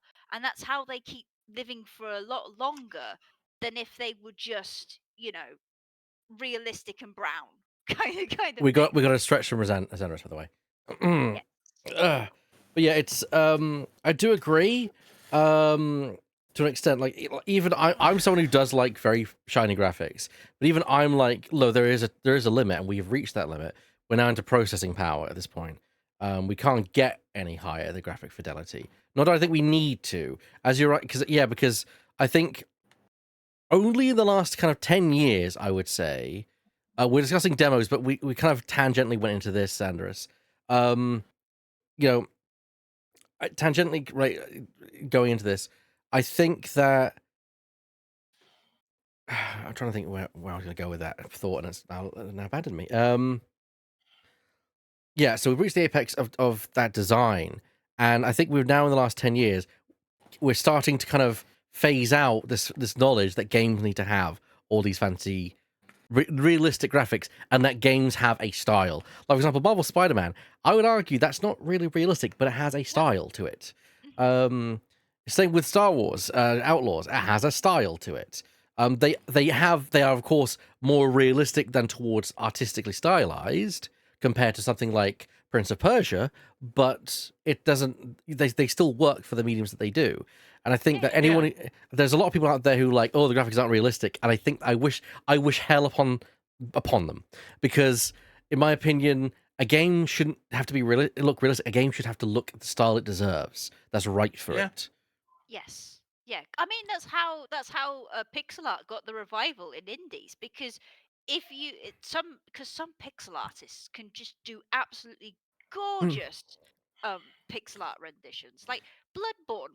Is Yeah, it Bloodborne, for instance? Yeah, they just look absolute like What do you Bloodstained mean as well. blasphemous? that's what you're doing. Yeah, Yeah, Bloodstained. that's Bloodstained. Yeah, Yeah, but it Sea of looks Stars. absolute. Yeah, Sea of Stars. They look absolutely gorgeous, kind of thing. I mean, the pixel farming games that I really like they look Started Death Valley, yeah. beautiful. They look cute, and I it's mean, like hell, if we that's look at not the realistic. if we look at the one of the more popular like does anybody here think that the Borderlands game series would be as popular now if they were realistic? If anything, Absolutely not. absolutely not, because it plays into almost the exaggerated comedy of it. Exactly. And I forget one of Realism in that style of game just wouldn't work. also Fortnite. Anyone? Yeah, true. Yeah. Yeah. That's true. I will also say, like, the pixel art of the old Mario games, the old Sonic games, Mm. launched like millions of sprite comics, like Yeah. in the ancient internet kind of thing. People were getting their starts from sprite art from like Sonic 3 and stuff like that. Sonic Mania, for fuck's sake.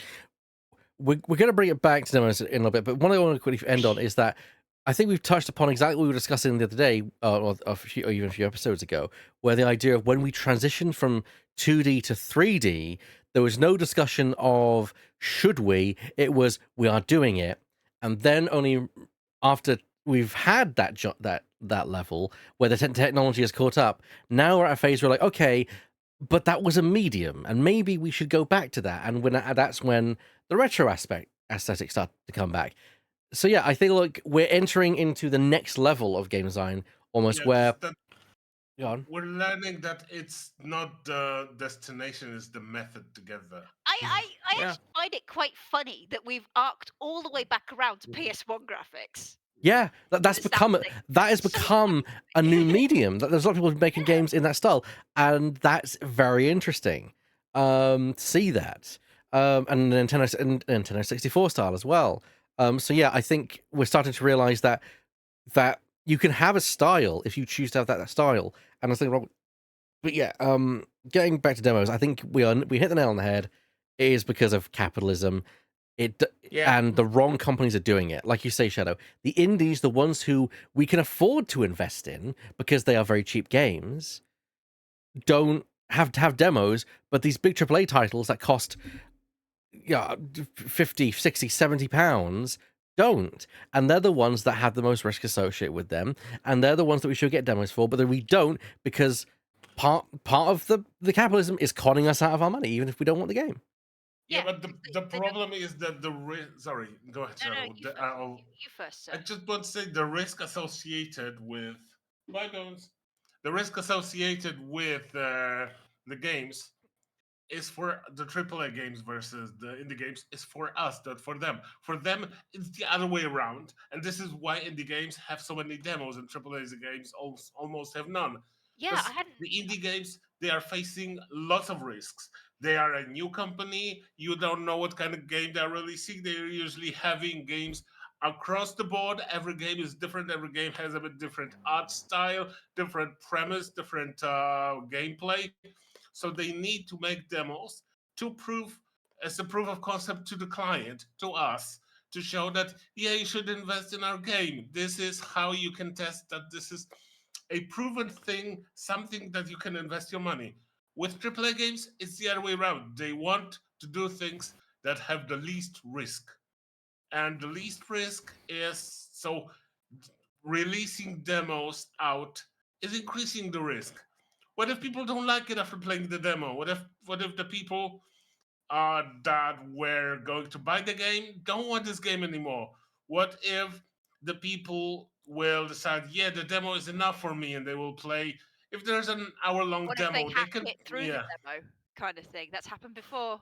Wow, it's yeah, almost like the indie devs are the only ones yeah, willing to yeah, Yeah, hold themselves accountable. I hadn't even considered. I knew it in my heart of hearts, but I hadn't really considered. Like, yeah, these indie devs are putting their lives on the line, Mm-hmm. yeah, essentially, because this could be like, because Make this or could be break. the house that they've remortgaged, kind of thing. yeah, Like they're putting everything on the line, so they have to put the demos out. Is to be like, please, if you are going to buy it, please, kind of thing. And it's just like, oh, it's insane. Now, Yeah. here, I hate that for them. now, here's where I think the AAA companies are now missing out. So pull up a chair, anyone who's listening from the AAA companies. Why I think you should reinvest back in demos, because you may think, Let, oh, no one. Yep. let me pretend these kitty snacks. Oh no, I wanted to pretend they are a popcorn, but the moment they sounded, a cat came. So let me pretend those are popcorn. Look, AAA games. We have a cat. We have a cat. So here's why I think now is the time that you need to start fucking investing back in demos, and here is why. Because 10 years ago, or two gaming console generations ago, back in 2006, when demos started to be phased out in favor of this, YouTube was in its infancy. We didn't have Twitch. These were things that didn't exist. You had a market that was effectively blind, and you could con into buying your game. Now you have a market full of people who, if you don't have a demo, they can just go and watch someone play it. And to be fair, I've always maintained the only way you know if you are going to enjoy a game is if you play a game. So you'll see people who play the game and think, oh, it doesn't look that good. And then they play it and think, actually, no, I get it and I'm quite enjoying it. This is why I think you need demos, because you need to be able to because the game's going to get shown anyway. People are going to find fucking out. So you might as well just make the demo, let people actually be informed. You might actually get more sales out of it. Yeah. Yeah. I mean, look at the amount of indie games out there that are now huge simply because big YouTubers and streamers picked them up. Yeah, or pick the demos Yeah, up, even. Yeah. true. Yeah, But and also, I wanted. Sorry, no, go ahead, Shadow. You yeah, wanted it's to part of the finish your thought. marketing strategy. Like if you drop the demo at just the right time, you can keep your hype going, kind of thing. Mm-hmm. And like there have been rumblings, I don't know how true they are. There have been rumblings that BioWare has wanted to get the character creator of the the Dragon Age, the Veil Guard out early, so people can make their rooks, they're called, before they actually go into the game. Can you just imagine? Like, it's not a demo. Fair enough, it's not a demo. But can you understand, like, how big that is? That's people, like, because some people, like myself, will not be, like, straight away picking the game up, but they will be using that character creator, not just for characters to go into the game, but just characters in general, just for like Yeah. original characters. They'll just be like tarting them up. Like people have done that for Black Desert Online and stuff like that. They've used character creators, but that's part of the marketing, though. If you have something free that people could just muck about with for a little while, you've Yeah, got it's a them hype multiplier. yeah, you've got people Yeah, like you're building the hype even more. screenshots Yeah, being posted on like I'm gonna say Tumblr. I no longer acknowledge Twitter as a social media. They got people posting screenshots on Tumblr and Instagram and stuff like that, or video clips to YouTube and stuff like that. Yeah, there'll be the occasional glitch, but most people will find that fucking funny. It was just like, ah, yes, I fell through the floor, waha, because it's a demo. Who gives a shit? Yeah, Kind of thing. Drifter makes a good point. Arguably, the YouTubers and Twitches have become the Yeah. demo. Yes, Yeah, and Yeah. that is true. I did want to talk about that Mm.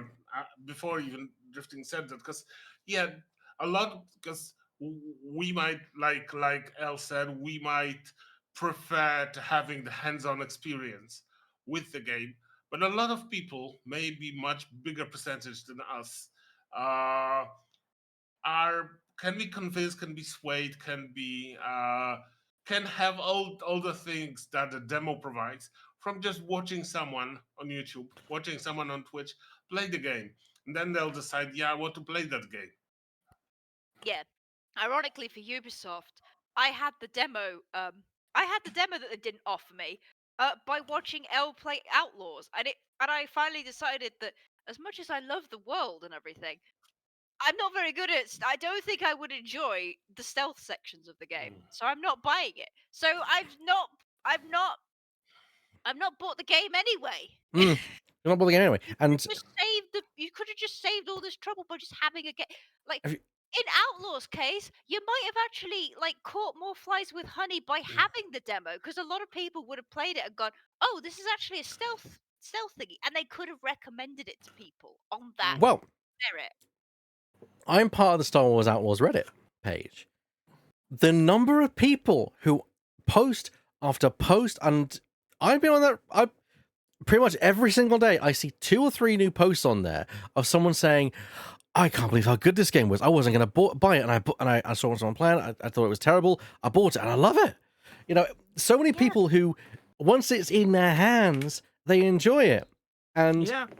compared to watching someone or watching the the videos that someone cuts together of all the glitches on X to kind of show with the narrative, oh, look at how glitchy this game is, when realistically game's glitchy, but not that glitchy, you know.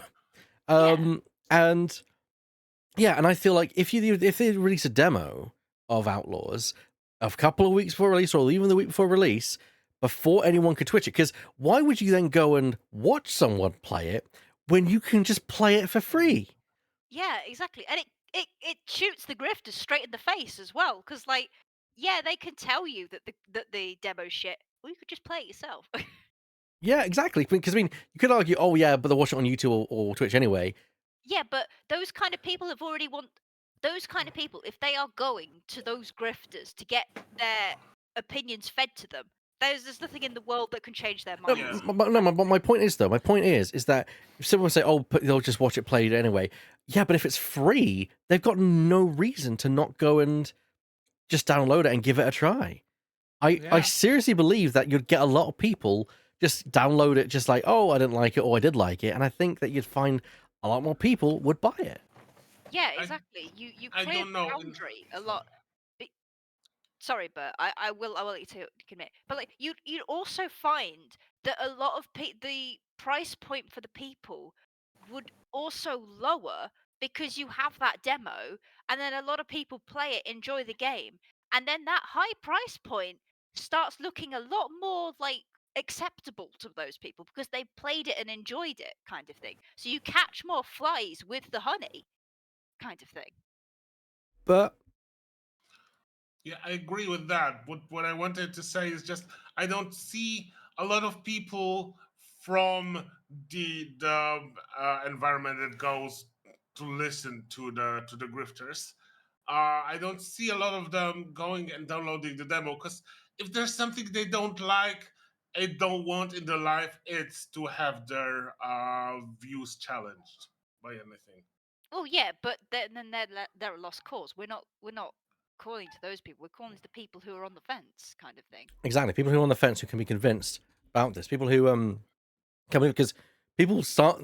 That is a pipeline. People start in some fashion. So Yeah, and also I would like to point out, um, there was a chance that I thought I wouldn't like Star Wars Squadrons.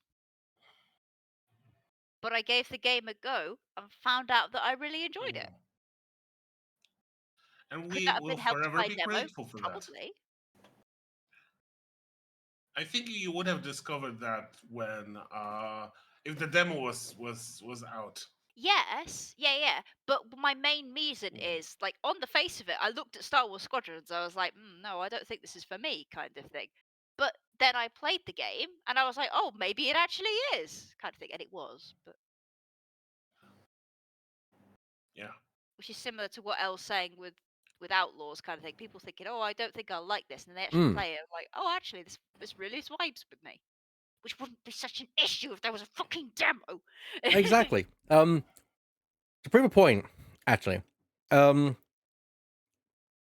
a game that's come out, part of a franchise who is owned by the witchy bitch. Fuck her. Fuck her. But a game called Quidditch Champions came out. No interest in it at all, but it's free on PS Plus.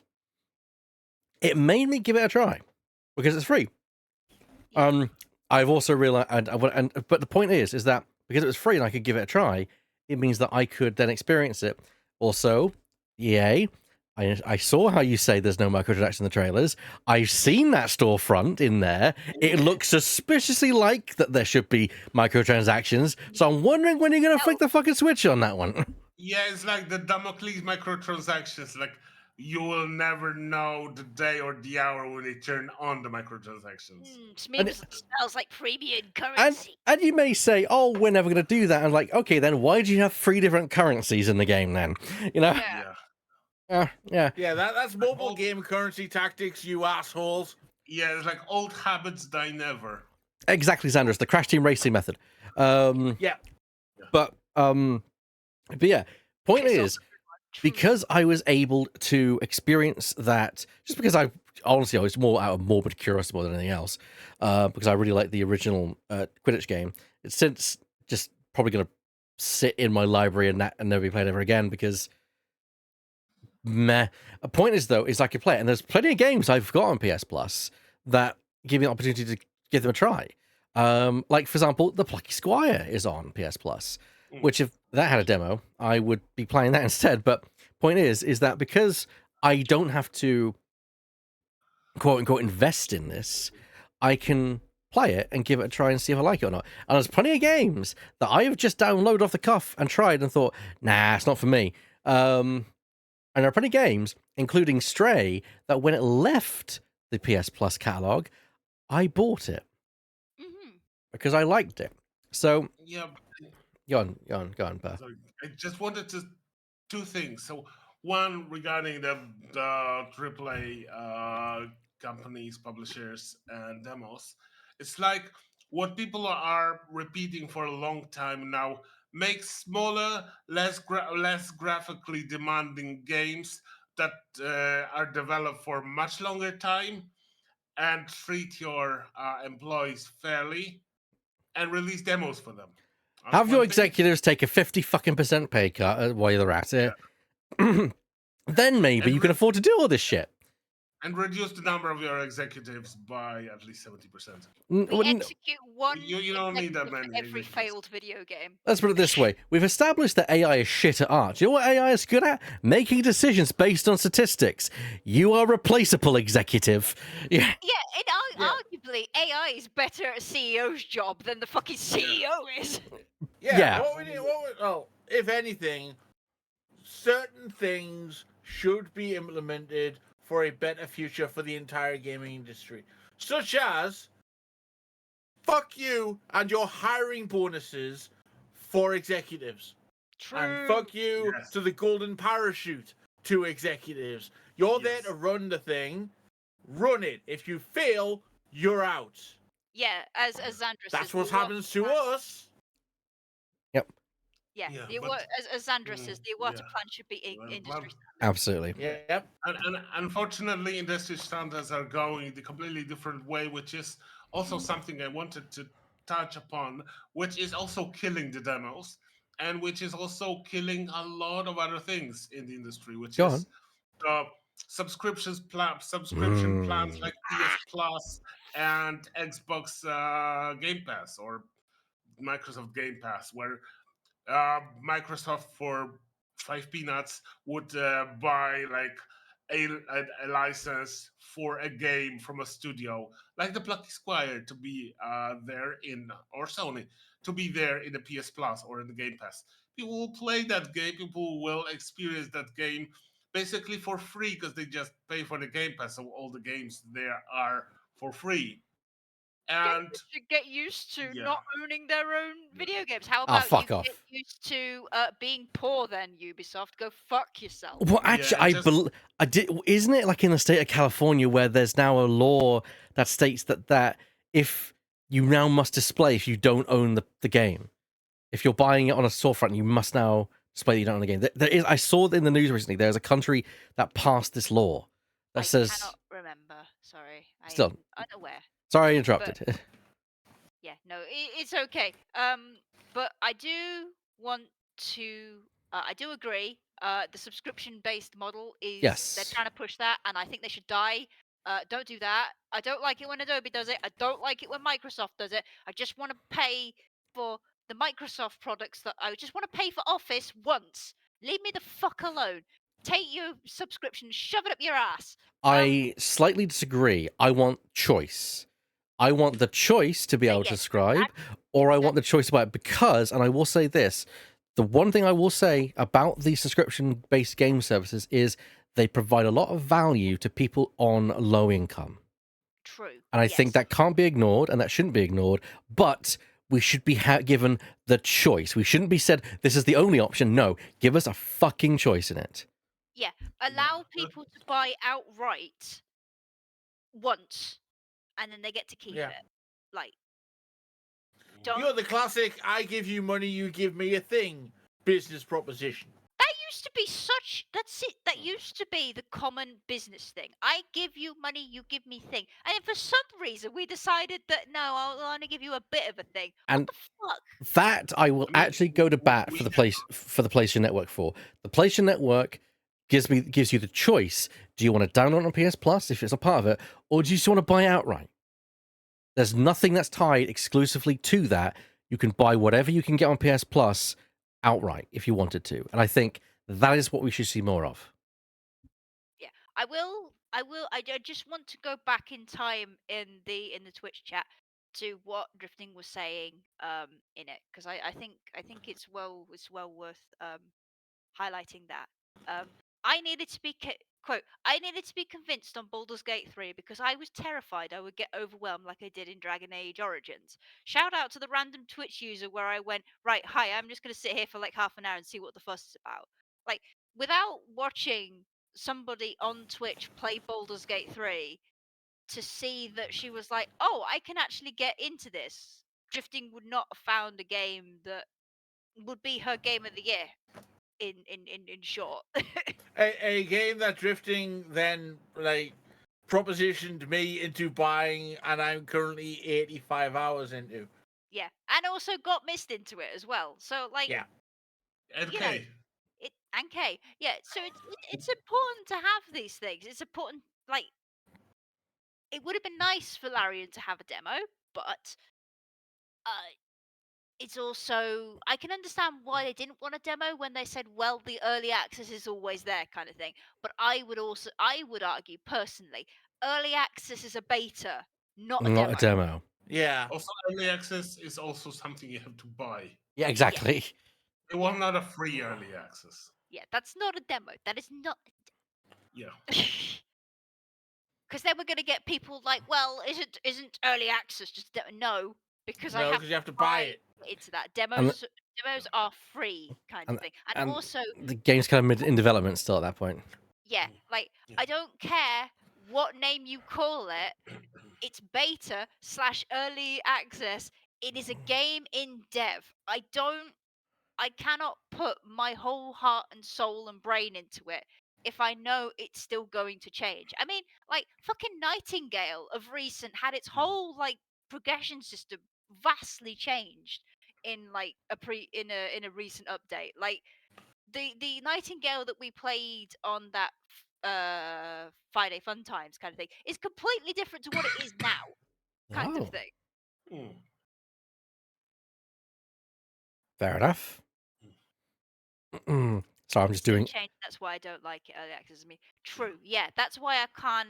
That's why I don't buy games that are in early access anymore. It's like I put you on my follow list, and I will keep an eye on you until you finally announce your 1.0 update, and then I'll put you on the wish list. Until then, I don't want to know. It's funny you say that. But yeah, I've done nothing. I did not just do something. I did not just do something. What did you do? You just pre-ordered Metal Gear Solid Delta, didn't you? No. I just purchased Shadows of Doubt. Again. On No, so. but that's been released. That's a full release now. Oh, I thought it was like 1.0, Yeah. but yeah, okay, fair enough. Yeah, Yeah. Shadows of Doubt is fully released now. fair Oh, enough. good. Yeah. I do need to pick up Ghost of Tsushima at some point. I've heard good things about that. So yeah, hopefully it is. I've also heard good things about Hopefully it, it's so what is advertised. hopefully, yeah. But no, I think we've kind of talked the subject about demos. Is there anything else we want to touch on, like demos? About Demos are cool. Make more of them. yeah, Yes, pretty Demos are much. cool. The AAA gaming industry should learn a thing or two about the entire strategy of indie games. And also, indie games, I looked at the demo section. It's all like weird horror games. Do better, please. I don't do horror games. Please I give am an us old man. I can't give even us find the Build demo Them. section. But usually, when there is a like one good thing, in 2 weeks' time, there's another Next Fest. Oh my god. We should talk about we should talk about Next Fest. Yeah, Next Fest. I honestly, Next Fest has been like the place that I have found most of my new games that I fall Yeah, in love with. Honestly. I agree. Like, there's a lot of games that I've been playing recently that I've just found on Next Fest. Like, pull up definitely Gunbrella boxes that I was talking about today. Those are games that I found on the Next Fest, and I played and I loved them absolutely. Like, Yeah. Nine Souls and Tesla Grad too, and what else did I play on Next Fest? On Guard, which is brilliant Oh, game. brilliant game. Oh And god, is Death good. Pick Double Blind, which is amazing. There's Duck a Detective had a demo, and that Dark is Detective had a demo, yes. played. Nocturnal that Drifting gifted to me. I was playing a heck of demos. That's the only negative thing I can say about the Next Fests is that I look at the amount of demos that are there, and I can easily find like 20 or 30 games that I'm interested in. And then I overwhelm myself with the amount of demos that I want to play. Yep. Yep. Yeah, from the last time I went voyaging within the demo world, there was Trash Goblin, which is a cute little game. I would really recommend Trash Goblin. Um I'm sure there was more. Republic of Little Guardsman. Pirates, which Yeah, was or Republic of basically Fire is brilliant. Tropico 3. I think it was it 2 or 3 that was the pirate one. Anyway, it reminded me of that, and I like that talks to me in my soul.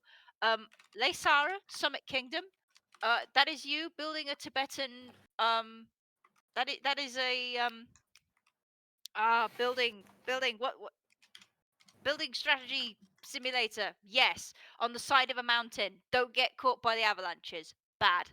Um, and then there was Islands and Trains, which is a nice casual thing where you customize a little island and you build a train, and it's very cute Yeah. and casual and In very this cute. in the same Field de in the same Mystaria as well. I would like to. That's in early access, but it did have a demo. It's a pixel farming sim with magic and also has an anime aesthetic. Also, apparently, you could romance the dragon. I I was gonna go for the sexy. I was gonna go for the sexy witch, but there is a dragon now, so also sexy. also sexy. To be Yeah, seen. yeah. Oh, Creatures of Ava as well. I need to pick that game up. but that also had a demo. That is where you solve a ecosystem crisis, but I think by what I think is singing to the environment. Alright. Yes. Well, I do think that for anyone who's like curious about demos, the next XFest will be there, which you can then download a lot of demos, give them a try, all free. And often the games that have the demos are often discounted, aren't they? Sometimes, Yeah, not all the sometimes. time, but sometimes, Quite often. but quite often. Quite often there would be demos of games that are still in development, and they Mm. have like TBD release date or release date next year Mm. or Yeah. in 6 months.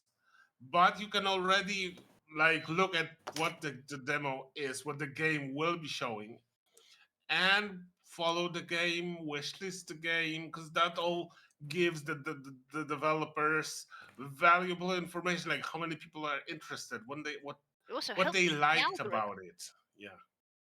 It helps them in their It, algorithm as well, so they might yes. get Yeah. get recommended to people more. Yeah. Yeah, and that helps future sales. Yes, indeed. So go look at games in Next Fest. Most of the games that I'm interested in playing, I found on the Next Fest. Like Hosted, that's I don't know when it's going to be released, but it's brilliant. The Thaumaturge that both Shadow and I Oh my love. god, yeah, the Thamat. I need to pick that up at some point. But it's one of those. It's one of Yeah. those long games. It's just like ah, Yeah, it's don't have like, the time. do you have 100 hours? Ah. Kind of. This is why I also have been demoed Star Wars Outlaws by the way of Emacs streaming. It was like, yeah, this is absolutely fun, but I don't have the mental capacity for that big game. Also release I'd rather your watch it. games on Steam. Also GOG, Yeah, but let's yeah, first start with Steam. Well, let's yeah. start. Well, Baby steps. maybe we should. Maybe the rule should be: don't release your game on a proprietary service that Yes. people don't want it on when they want it on Steam. You know. Yeah, don't release it on Uplay. Yeah, I don't like, care. It's not called Uplay anymore. It's the only thing I remember your thing to be called by. Stop hamstringing yourself with putting it on one platform when there are many. That's what happened to Alan Wake 2. Their sales were very low because they were stuck on the Epic Store. But then when they came yeah. to Steam, they were like, Shakura, people want to buy our thing. Wow. Who'd have thunk it? Who'd have thunk? And then you think, oh, but Real- that means nothing.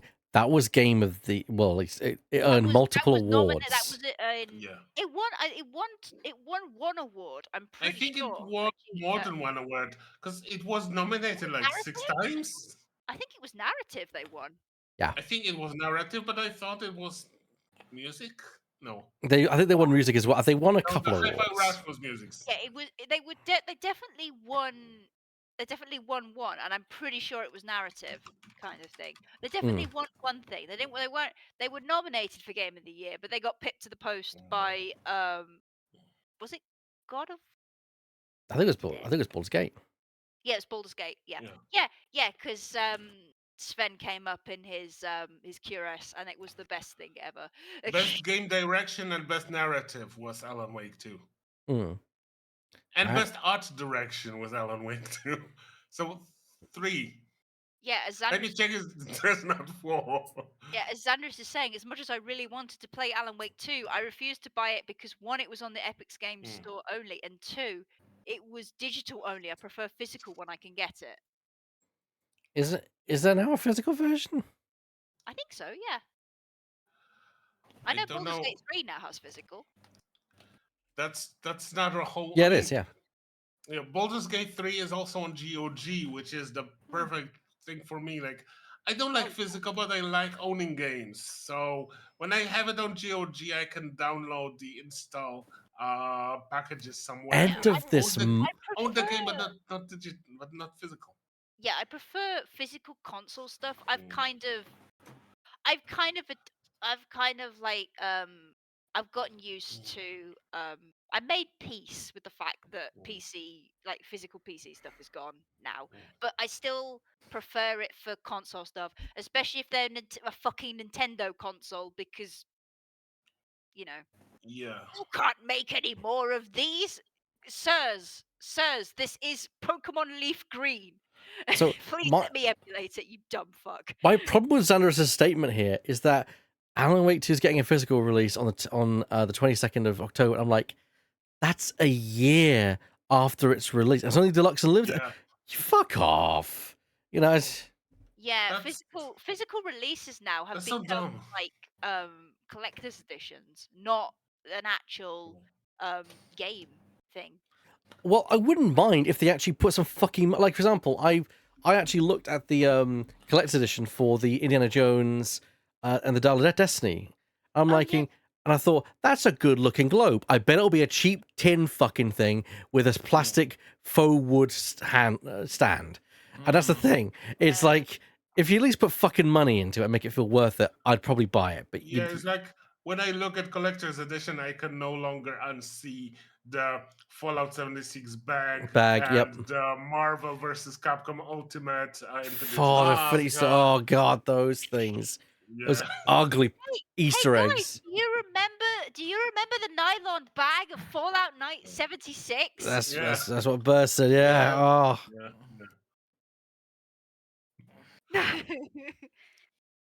To be fair, at one point I nearly bought the Panzer Hunt edition of Wolfenstein. Not New Colossus. New Blood? New Order. no wonder. New Order. And I wanted it. I never got around to it. It's It's about £80 for the collector's edition. And the main reason I never bought it is it doesn't come with the game. Why the fuck? Speaking of collector's edition, I have to go bring something. Even fucking ActiBliz managed to do that for the World of Warcraft stuff. Like, here is the collector's. It has the game. That's in not. it. Like, That's fuck. not. That's not a collector's edition. That is No. that's a product It's that a you. piece of merch. Yeah. Yeah, that's merch. What the fuck? Yeah, but I they hate called that it the so much. Panzer Hunt edition of the game that doesn't come with the game. I was like, That's so stupid. Really? I fucking hate that. well, to be fair, it is still Bethesda, so. Okay, I have what I wanted to show regarding collector's edition. I finally managed to find the plastic to plastic glue, and I managed Oh my to God. glue back the collector's Yay! edition Yay. of Combat 9 that Charka has decapitated. Finish him.